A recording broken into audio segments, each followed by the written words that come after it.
Hi friends, welcome to my YouTube channel Infinite Knowledge, and today we are talking about what is the crawling in induction motor. I have already explained what is cogging in the induction motor, so that is in the description. जो आप वो video देखना चाहते हो तो वो हमारा description में है, तो आप वो देख लेना पहले, तो अच्छा रहेगा क्रॉलिंग समझने में। अभी पहले डेफिनेशन देख लेते हैं क्रॉलिंग की। Induction motor exhibit a tendency to run at a very low speed, as low as one seventh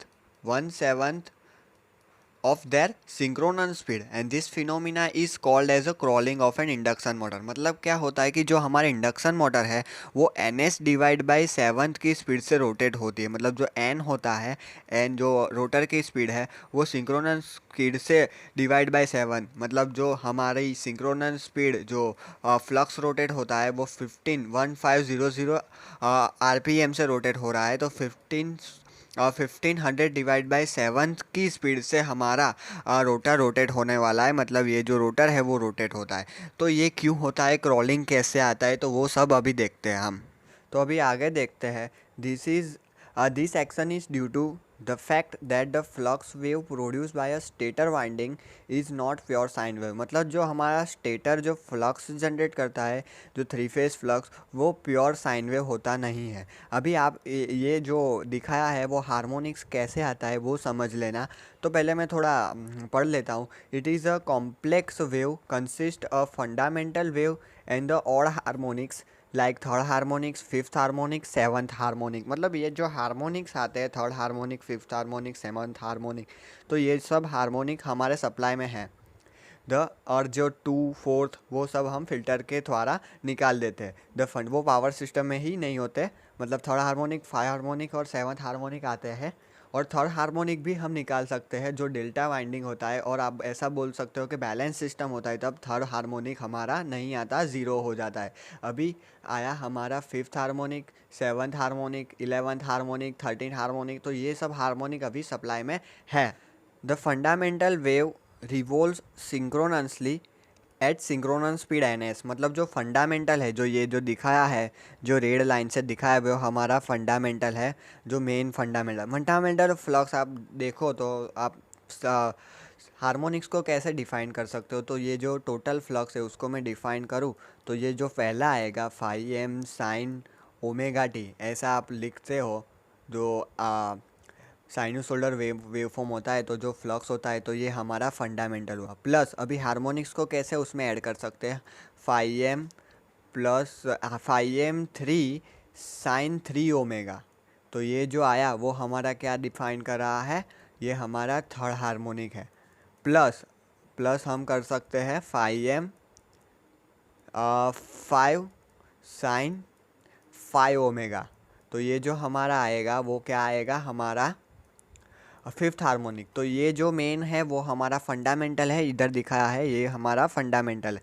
लेकिन ये जो आया वो ये फाइव फाइव थ्री सेवन, ये हमारा हार्मोनिक्स है। तो हार्मोनिक्स की डेफिनेशन तो वही है कि वो नॉन फंडामेंटल कंपोनेंट जो आता है पीरियोडिक वेवफॉर्म में। ये जो पीरियोडिक वेवफॉर्म हमारा साइन वेव आ रहा है उसमें नॉन फंडामेंटल कंपोनेंट, आप ये नीचे देख रहे हो, ये सब नॉन फंडामेंटल कंपोनेंट है। ये सब इन सब की वजह से आता है, थ्री और फाइव की वजह से आता है, हार्मोनिक्स की वजह से। तो इसको हम हार्मोनिक बोल सकते हैं। तो अभी थर्ड हार्मोनिक को हम कैसे देखते हैं, तो थर्ड हार्मोनिक इधर दिखाया है, वो येलो लाइन की तरह है। तो इधर आप देख सकते हो, इधर से स्टार्ट होता है एक, दो और तीन। मतलब ये 0 से 180 के बीच में तीन बार आता है, एक, ये एक, दो और ये तीन।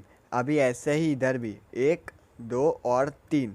तो ये हमारा क्या हो गया, third harmonic. Fifth harmonic blue line से दिखाता है, एक, दो, तीन, चार, पाँच। मतलब 0 to 180 के बीच में पाँच बार वो अपनी प्लस टू माइनस और माइनस टू प्लस चेंज कर रहा है। तो ये थोड़ा हो गया, हार्मोनिक्स को कैसे डिफाइन करते हैं वो हमने समझ लिया। अभी इधर क्या बोल रहा है कि synchronous speed N S whereas third, fifth and seven harmonic में रोटेट इन फॉरवर्ड और बैकवर्ड डायरेक्शन। मतलब थर्ड हार्मोनिक तो है नहीं, तो फिफ्थ हार्मोनिक क्या है, वो हमारा बैकवर्ड फोर्स देगा। मतलब जो हमारा रोटर क्लॉकवाइज डायरेक्शन में रोटेट हो रहा है, तो फिफ्थ हार्मोनिक से उसके अपोजिट डायरेक्शन में फोर्स लगेगा। मतलब फिफ्थ हार्मोनिक क्या करेगा, फिफ्थ हार्मोनिक हमारा ब्रेकिंग की तरह वर्क करेगा। लेकिन जब सेवन्थ हार्मोनिक क्या होता है, सेवन्थ हार्मोनिक हमारा फॉरवर्ड डायरेक्शन, मतलब जब थर्ड हार्मोनिक है वो फॉरवर्ड है, फिफ्थ हार्मोनिक बैकवर्ड है और सेवन्थ हार्मोनिक है वो फॉरवर्ड है। तो इसके कारण जो सेवन्थ हार्मोनिक से भी जो फोर्स जनरेट होगा वो भी हमारा क्लॉकवाइज डायरेक्शन में ही होगा। Harmonic torque are also develop in addition with the fundamental torque, मतलब ये जो फंडामेंटल है उसमें सब ये ऐड हो जाएगा हार्मोनिक्स और हमको टोटल टॉर्क मिलेगा। मतलब ये जो आया वो अब रिजल्टेंट टॉर्क कैसा मिलेगा, जो ये हमारा फंडामेंटल हो और ये सब हमारा हार्मोनिक्स हो तो हमको कुछ रिजल्टेंट ऐसा मिलेगा। मतलब जो हमारा साइन वेव चाहिए उसके अलावा ऐसा हमको रिजल्टेंट मिल रहा है। ये आप देख सकते हो कैसा हमको मिल रहा है, जो कि हमारा हार्मोनिक सप्लाई में है उसके कारण हमको ऐसा रिजल्टेंट मिल रहा है। तो अभी क्या है, hence the third harmonic do not produce any rotating field and the torque, मतलब जो थर्ड हार्मोनिक आता है वो बैलेंस सिस्टम के कारण निकल जाता है, तो उसके कारण कोई भी फ्लक्स फ्लक्स प्रोड्यूस नहीं होगा, कोई भी फील्ड नहीं आएगी, उसके कारण कोई भी टॉर्क पे भी इफेक्ट नहीं आएगी थर्ड हार्मोनिक के कारण। The total motor torque now consists of the three component, as the first component is the fundamental torque with the synchronous speed ns, मतलब जो सिंक्रोनस स्पीड जो फंडामेंटल टॉर्क है उसके कारण जो सिंक्रोनस स्पीड मिलती है वो जो मेन जो अब मैंने दिखाया था 5m के थ्रू दिखाया 5m टोटल, अभी आगे लिखा था तो उसमें पहला जो फंडामेंटल था वो क्या था 5m साइन ओमेगा टी था। तो उसकी बात हमने इधर की है, जो फर्स्ट वाला दिखाया दिया है the fundamental torque with the synchronous speed N S, तो वो वही है। अभी क्या आया, अभी फिफ्थ हार्मोनिक रहेगा, थर्ड हार्मोनिक तो आएगा ही नहीं, तो सेकंड क्या डिनोट करता है, fifth harmonic torque with the synchronous speed N S divide by 5।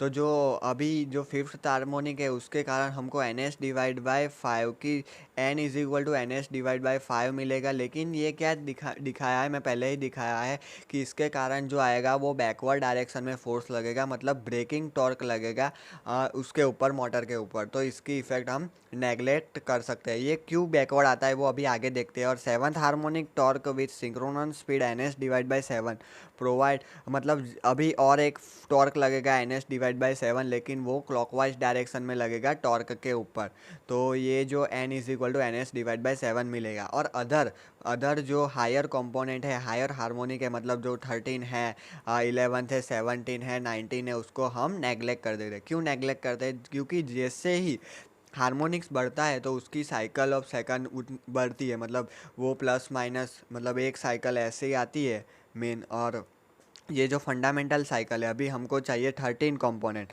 तो उसके कारण 1 2 3 4 5 ऐसे 13 बार वो पॉजिटिव नेगेटिव जाएगा, मतलब उसका मैग्नीट्यूड बहुत कम हो जाएगा, उसके कारण टॉर्क पे उतनी इफेक्ट नहीं आएगी। इसके कारण हम हायर हार्मोनिक्स को नेगलेक्ट कर देते हैं। तो अभी फिफ्थ हार्मोनिक क्यों ब्रेकिंग देता है तो वो देखते हैं। The fifth harmonic current will have phase difference of 5 into 100, 5 into 120 is equal to 600 degree. मतलब ऐसा जो हम ग्राफ बनाए तो इधर क्या आता है 0 आता है और 360 आता है, 720 आता है और उसके बाद क्या आता है 720 आता है। तो अभी जो हमारा ये फिफ्थ इंटू 120 करते हैं तो क्या मिलता है हमको, क्योंकि 120 हमारा फेस डिफरेंस है और फिफ्थ हार्मोनिक डिफाइन कर रहा है, तो उसका आंसर क्या आएगा 600 आएगा। तो इसके कौन सी डिग्री पे होता है 600, कुछ इधर मिलेगा हमको, तो कुछ ऐसे इधर आएगा, तो मतलब इधर से इधर 720 माइनस 120, मतलब इधर जो एंगल आएगा -120, और ये जो पूरा 2 बार रोटेट होके जो आया वो हमारा क्या आया 600, ये पूरा 600 डिग्री आया।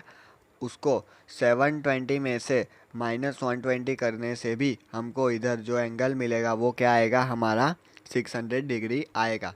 तो ये जो नेगेटिव में आया, ये एंगल नेगेटिव में आ रहा है, इसके कारण हमारा ब्रेकिंग टॉर्क आ रहा है, और जो हमारे रोटर की डायरेक्शन रोटेट हो रही है उसके अपोजिट में फिफ्थ हार्मोनिक टॉर्क जनरेट कर रहा है। ये उसका रीज़न है क्यों अपोजिट डायरेक्शन में टॉर्क आता है, ब्रेकिंग आता है।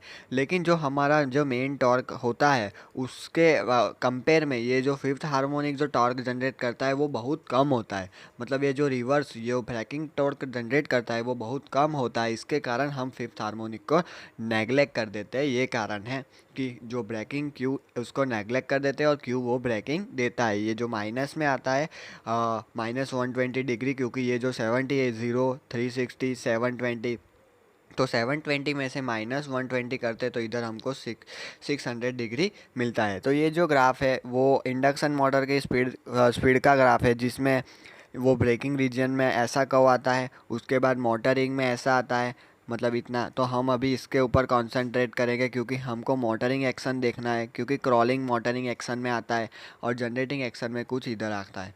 तो ये पूरा ग्राफ है, अभी हम इतना ही कंसीडर करके चलेंगे, आगे देखते हैं और क्या इफ़ेक्ट आती है क्रॉलिंग की, वो सब सेवन्थ हार्मोनिक भी देखते हैं। तो अभी सेवन्थ हार्मोनिक देखते हैं। सेवन्थ हार्मोनिक का कैसे हमारा फॉरवर्ड डायरेक्शन में टॉर्क जनरेट करता है। The seventh harmonic current will have phase difference of 7 जो हमारा हार्मोनिक है इंटू 120, जो फेज डिफरेंस है 840 मिलता है। तो उसमें क्या होता है, अभी मैंने आगे एक्सप्लेन किया, इधर 0 आएगा, 360 आएगा और उसके बाद क्या आएगा 720 आएगा। अभी इधर मैं 720 लिख दूँ, इधर कुछ 720 आएगा और हमारा जो 840 है, 840 आगे आएगा। 720 प्लस 120 करते हैं तो हमको क्या मिलता है 840 मिलता है। तो 840 इधर जो मैं ऐड करूँ 120 डिग्री, तो मुझे क्या मिलेगा 840 डिग्री मिलेगा। तो ये जो प्लस अभी आपने देखा पॉजिटिव में 120 आया, तो इसके कारण वो फॉरवर्ड डायरेक्शन में टॉर्क आता है। जब भी हम फिफ्थ कंपोनेंट की बात कर रहे होते तब कुछ हमको इधर मिल रहा था, जो हमारा कितना डिग्री था 720 -120 था, लेकिन इधर प्लस कर दिया तो हमको 840 मिला, 840 डिग्री सेवन्थ हार्मोनिक का। तो अभी 2 इंटू 360 मतलब 720 प्लस 120 किया, ये 120 किया तो हमको क्या मिला 840 मिला। तो ये जो पॉजिटिव में ऐड हुआ उसके कारण हमारा क्या आया, the hence they will set up rotating magnetic field in forward direction with synchronous speed ns/7। मतलब जो टॉर्क डेवलप हो रहा था मोटर के थ्रू, जो मेन टॉर्क, उसी की ही डायरेक्शन में सेवन्थ हार्मोनिक टॉर्क जनरेट कर रहा है। If we neglect all the higher harmonics, अभी सेवन के अलावा आगे के जो हायर हार्मोनिक है वो कंसीडर नहीं करते, मैंने ऑलरेडी एक्सप्लेन किया है क्यों नहीं करते। The resultant torque will be equal to sum of fundamental torque, मतलब जो मोटर जनरेट कर रहा है वो NS वाला, एंड NS/7, मतलब जो टॉर्क जनरेट हुआ वो दोनों के कारण हुआ, NS और NS/7। सेवन्थ हार्मोनिक और मेन जो फंडामेंटल कंपोनेंट आता है वो।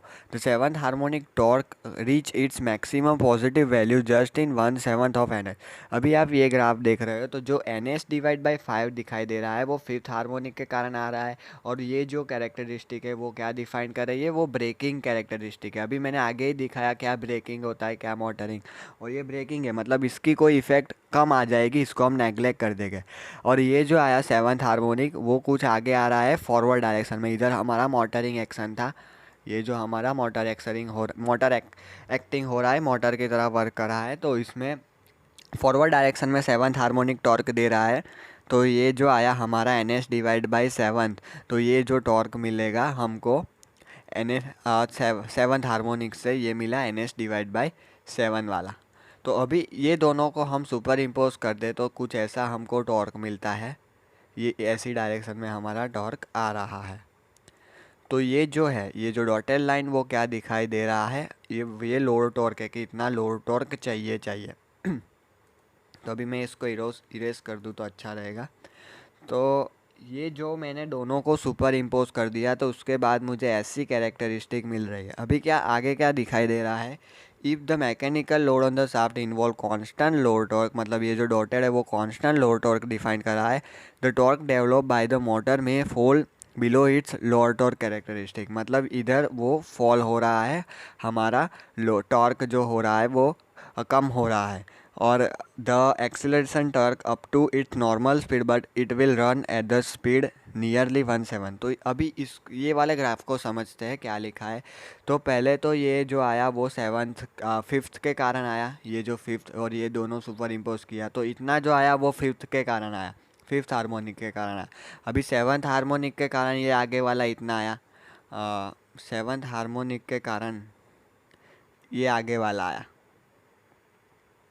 तो इधर तक NS/7 तक हमारा मैक्सिमम टॉर्क चला गया, ये हमारा मैक्सिमम टॉर्क आ गया।